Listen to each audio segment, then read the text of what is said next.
Bismillah. Alhamdulillah wassalatu wassalamu ala Rasulillah wa ala alihi wa sahbihi wa mawalah. Kaum muslimin rahimakumullah, kita bertemu lagi dalam kajian hadis pernikahan, yaitu tentang tanggung jawab yang hidup terhadap almarhum. Kajian hadis Ibnu Majah dari Malik bin Robai'ah. Di situ ditandaskan Idza'ahu rajulun min Bani Salamah, seorang laki-laki dari Bani Salamah menghadap Rasul. Faqala, maka dia mengatakan, ya Rasulullah, wahai Rasul, abaqiya min birri abawaya, apakah ada sisa untuk berbuat baik kepada kedua orang tuaku? Sayyun abarruhuma, dengan sesuatu yang aku berbuat baik bih dengannya itu. Mimba di mautihima, setelah mereka meninggal. Qala, maka Rasul menjawab, na'am, as-salatu alaihima wal istighfar lahuma. Salat dan istighfar bagi mereka. Wa ifa'un bi uhudihima, dan memenuhi janji mereka. Mimba di mautihima, setelah mereka wafat. Wa ikramu sadiqihima, dan memuliakan teman-temannya. Wa silaturrahim, dan menjalin silaturahim. Allati latu salu, yang tidak nyampe, tidak bersambung illa bihima, kecuali dengan mereka berdua. Dan pada pertemuan yang lalu sudah sampai as-salatu alaihima. Karena hadis itu kita kaji, baik mata rantai atau sanad maupun teks hadisnya, termasuk juga sarahnya. Jadi sarahnya baru sampai as-salatu alaihima. Maka sekarang wal istighfaru lahuma. Istighfar itu adalah memohonkan ampun kepada Allah. Tapi ini merupakan satu kesatuan dengan sholat. Jadi istighfar ini tidak terpisahkan dengan sholat. Karena dalam riwayat Al-Bukhari dikatakan arba'u asya, 4 perkara.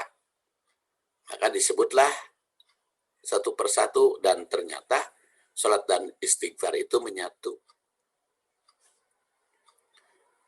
Namun bila sholat atau memelihara jenazah telah dilaksanakan, maka istighfar bagi orang tua. Karena kan kalau sudah dikubur, tidak ada sholat lagi bagi mereka, tidak ada sholat mayit lagi kan, bagi mereka, bagi almarhum itu.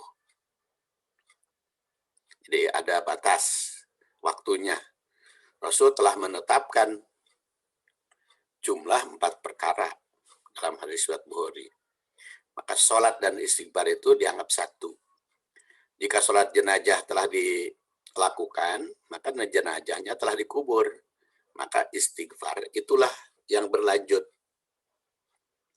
Jika sholat dan istighfar itu dipisah, tentu Rasul akan menyebut 5 perkara, bukan 4 perkara. Justru disebutkannya 4, karena sholat dan istighfar menyatu. Dan contoh istighfar di dalam Al-Quran, pemanya surat Ibrahim 41. Rabbana gfirli wali walidayya walil mu'minina yauma yakumul hisab. Ya Allah, ampunilah aku dan kedua orang tuaku serta orang-orang mukmin yauma yakumul hisab, itu pada hari diperhitungkan.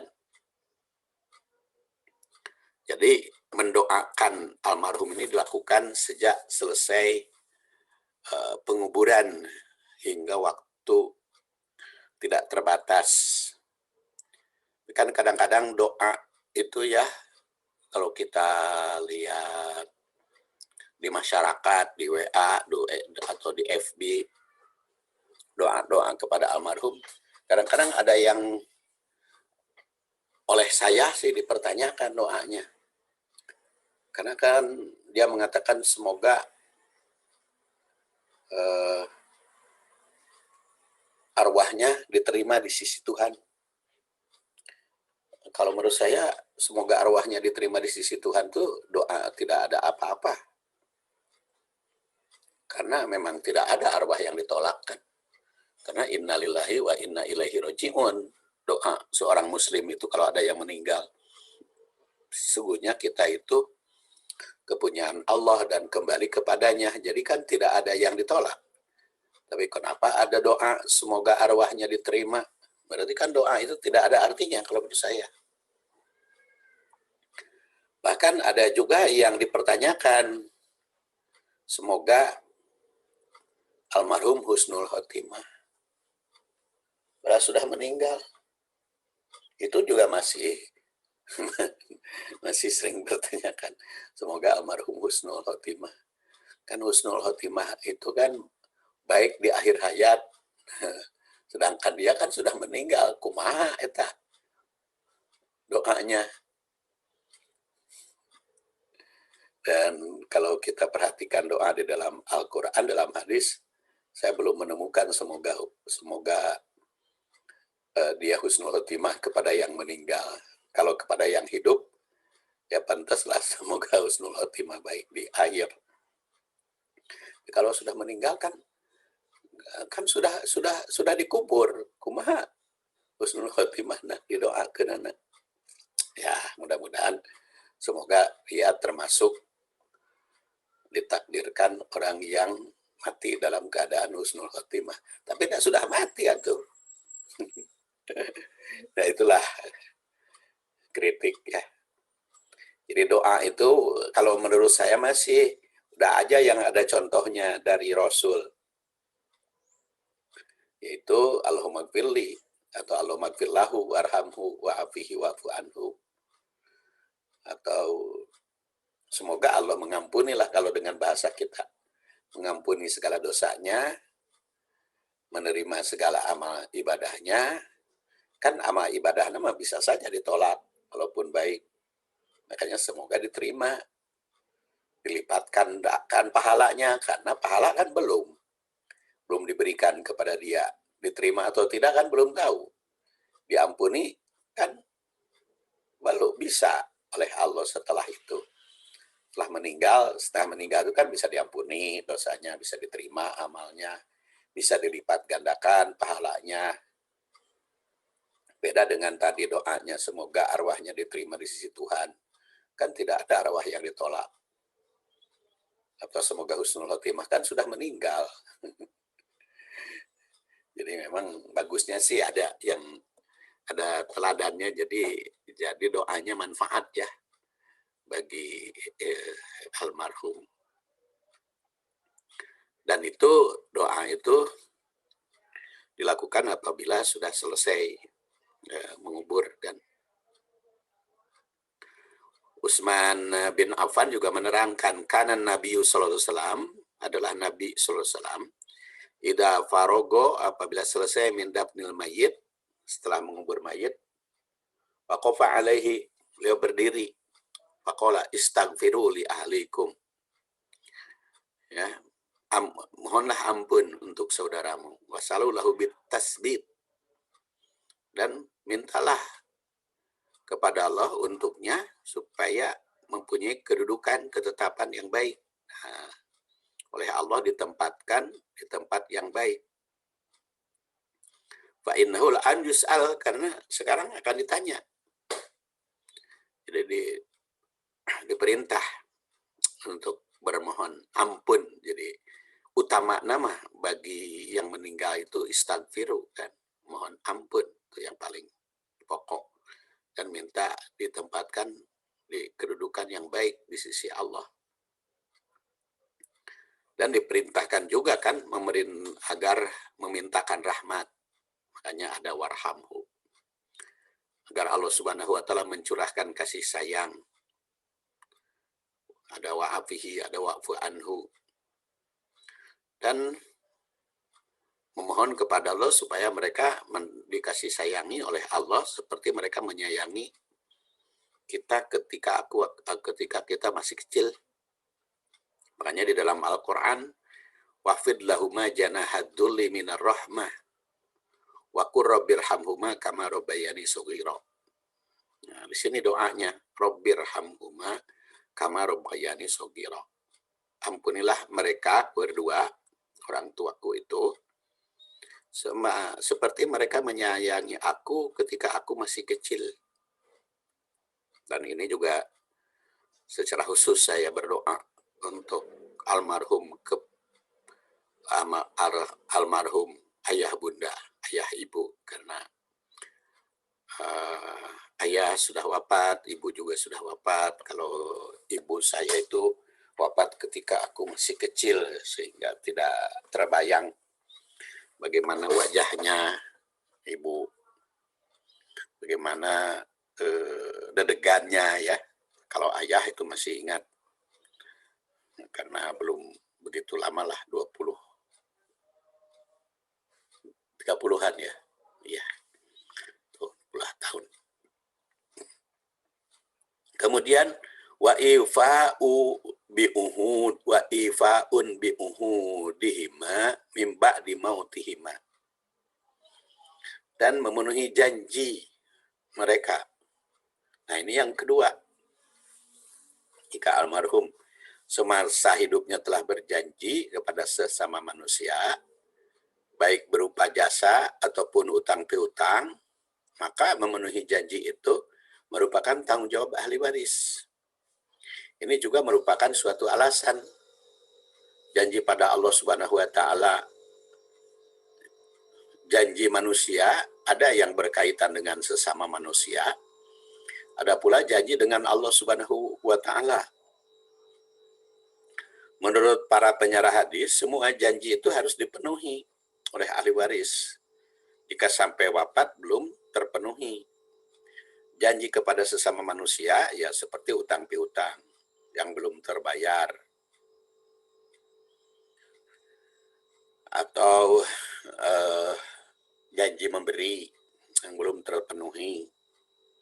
Nah, Al-Quran memerintahkan agar sebelum membagi waris membayar utang dulu kan, karena membagi waris itu setelah memenuhi utang dan setelah memenuhi wasiat. Yang apabila diwasiatkan, karena kalimat di dalam Al-Quran surat An-Nisa itu mimba diwasiatin yusi biha audain, itu ayat 11. Kemudian mimba diwasiatin yusi nabiha audain, lalu juga mimba diwasiatin tusu nabiha audain, dan mimba diwasiatin yuso biha audain, ayat 12. Jadi setelah wasiat dan utang piutang, jadi utang dulu harus dibayar, janji kepada sesama manusia harus dipenuhi, dan juga wasiat. Demikian pula wasiat suami pada istri yang mesti dipenuhi oleh ahli waris, seperti pada surat Al-Baqarah 240, walladzina yutawaffawna minkum wa yadaruna azwajan wasiyatan li azwajihim mata'an ilal haul ghairu ikhraj fa in kharajna fala junaha alaikum fi ma fa'alna fi anfusihinna mim ma'rufin wallahu azizun hakim. Dan orang-orang di antara kamu yang meninggalkan istri, wafat meninggalkan istri, boleh berwasiat si suami itu untuk istrinya mataan ilal haul, agar istrinya itu menikmati hidup sampai 1 tahun dari harta suami. Jadi yang dipakai oleh istri selama 1 tahun itu jangan diperhitungkan pada waris. Itu adalah isi wasiat. Bagaimana kalau tidak wasiat? Karena ayat ini berkaitan dengan yutawaffawna minkum wa yadaruna azwajan wasiatan li azwajihim, jadi mengandung arti ada wasiat yang perlu. maka dianggap itu wasiat. Jadi selama 1 tahun biaya hidup istri yang ditinggal wafat suami itu harus ditanggung dari harta peninggalan suami. Nah, baru nanti setelah dipotong, ditentukan berapa harga 1 tahun biayanya, lalu dipisahkan antara harta suami dengan harta istri. Dan memang di dalam Al-Quran tidak disebut harta milik itu, ketentuannya. Jadi harta rumah tangga teh, apakah hasil usaha suami itu menjadi hak istri juga, hasil usaha istri menjadi hak suami juga, ataukah bagaimana? Di dalam Al-Quran tidak disebut. Maka kalau di dalam Al-Quran tidak disebut, kembali kepada hukum asal, yaitu ma'ruf, harus ma'ruf. Makanya bisa saja di dalam kepemilikan mah antara satu negara dengan negara yang lain itu berbeda. Seperti di Saudi Arabia, kalau suami mencari nafkah, ya itu hartanya tetap terpisah, mana harta suami, mana harta istri. Nah, maka istri itu dikasih oleh suami, jadi bukan semuanya diserahkan kepada istri. Kalau di Saudi kebiasaannya, makanya ada kisah Abu Sofyan kan, Siti Hindun itu menghadap kepada Rasul. Jadi, ternyata Abu Sofyan memberikannya terlalu sedikit kepada istrinya, sehingga mengadu kepada Rasul. Dan itu memang ketentuan di Arab, itu rata-rata hasil usaha suami, ya usaha suami. Kalau istri, usaha ya milik istri. Tapi kalau di Indonesia kan nggak begitu. Indonesia itu ada ketentuan secara umum. Segala harta yang didapat sesudah menikah, maka itu milik berdua. Milik suami istri.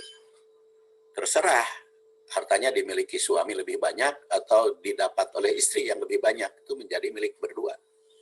Cuman milik berduanya tergantung presentasinya atas perjanjian di antara mereka. Itu kalau orang Jawa kan nyebutnya gonogini. Kalau orang Sunda nyebutnya harta rejeng atau harta rumung, ya, disatukan. Kalau orang Jawa mah dibagi 2, suami istri itu. Kalau orang Sunda mah lalaki satanggungan, awewe saaisan. Laki-laki 2 kali lipat perempuan. Itu teh kalau usahanya. Tapi kalau sekarang kadang-kadang di Sunda juga perempuan lebih banyak daripada laki-laki. Jadi istri lebih banyak penghasilannya dibanding suami. Makanya perkembangan baru. Banyak istri punya penghasilan lebih dari suami. Banyak juga akibatnya perceraian, ya. Karena perselisihan pendapat, karena perekonomian. Ya, jadi janji antara suami istri itu harus dipenuhi. Berapa persen yang harus diberikan kepada istri sebelum pembagian waris. Selain tadi yang hidup 1 tahun karena ditinggal wafat. Baru nanti dipenuhi, ditetapkan ahli warisnya pasca wafat. Itu janji kepada Allah yang berkaitan dengan manusia. Jadi janjinya kepada Allah tapi berkaitan dengan manusia. Tapi ada juga yang janji utangnya kepada Allah. Ya, sebagai ibadah ritual. Maka ahli waris, umpamanya tentang haji. An Ibni Abbas qala rajulun ya Rasulullah inna abi mata walam yahujja afa ahujju anhu. Kata Ibnu Abbas, seorang laki-laki menghadap kepada Rasul dan dia bertanya, inna abi, sungguhnya ayahku mata, wafat, walam yahujja, belum berhaji, afa ahujju anhu, apakah aku berhaji atas namanya?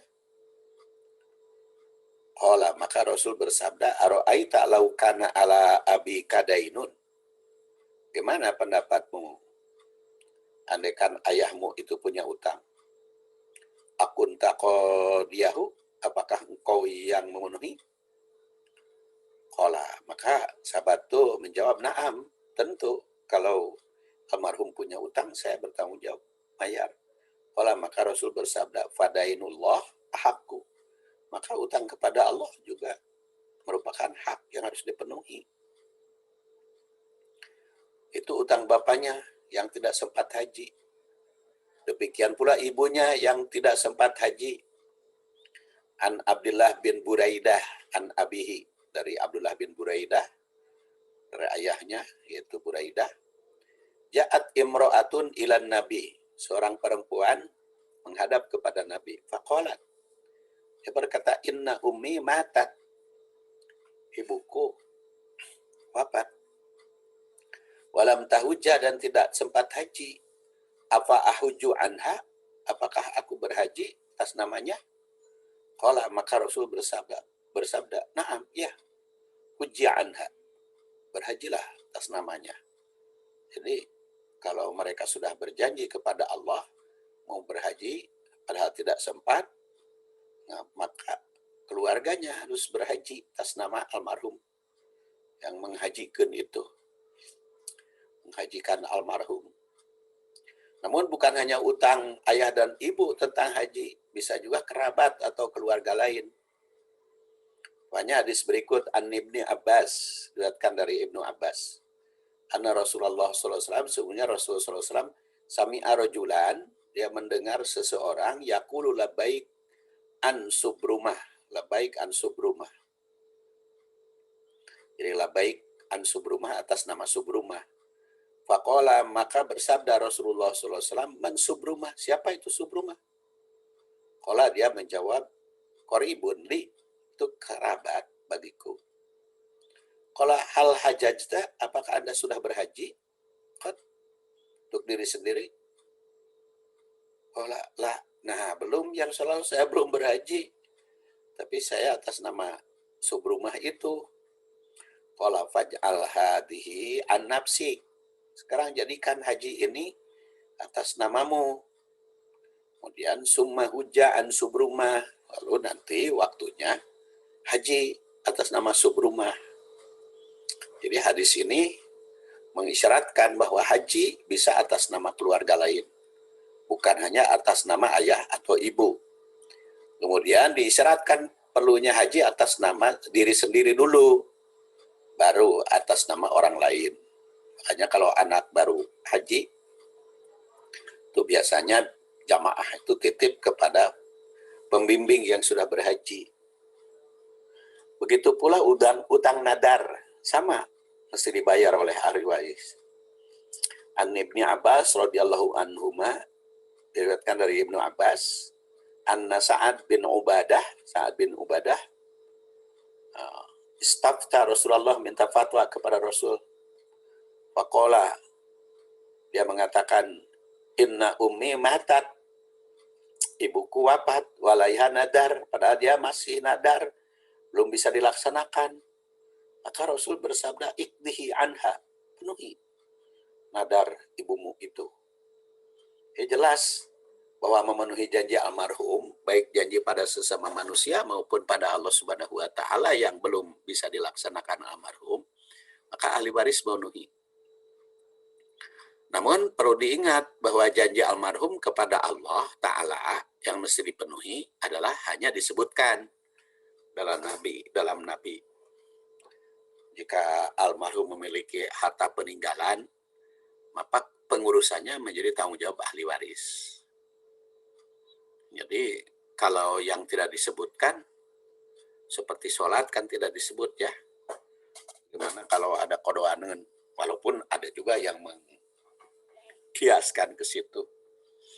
Tapi kan kias apil ibadah ya, tidak kias. Jadi jika almarhum memiliki harta peninggalan, maka pengurusannya menjadi tanggung jawab ahli waris. Oleh karena itu sebaiknya ahli waris segera membagikan peninggalan almarhum untuk ahli waris. Dikatakan walikullin ja'alna mawaliya mimma tarokal walidan wal akrobun. Waladina aqadat aimanukum fa'atuhum nasibahum innallaha kana ala kulli syai'in syahida. Bagi semuanya itu ada mawalinya, ada hak dari harta yang ditinggalkan oleh orang tua, kaum kerabat, dan waladina aqadat aimanukum, perjanjian. Makanya fa'atuhum nasibahum, serahkan bagiannya. Innallaha kana ala kulli syai'in syahida.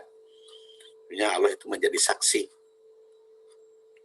Ya, Quran surat An-Nisa 33 ini menggariskan bahwa setiap harta peninggalan itu ada ahli warisnya yang harus menerima. Oleh karena itu hendaklah ahli waris segera membagikannya kepada yang berhak menerima. Dan itu ditentukan dalam ayat-ayat waris. Nah, saya juga membahas bab fikih waris secara khusus. Nah, nanti kan ada hak waris atau hak dan tanggung jawab ahli waris, termasuk juga fikih perwarisan. Perwarisan akan dibahas secara khusus. Jadi kajian kita sampai di sini dulu. Insya Allah kita akan lanjutkan tentang tanggung jawab yang hidup terhadap almarhum berkaitan dengan membayarkan memenuhi janji almarhum, baik janji kepada Allah maupun kepada sesama manusia. Subhanakallahumma wa bihamdik asyhadu an la ilaha illa anta astaghfiruka wa atubu ilaik. Wassalamualaikum warahmatullahi wabarakatuh.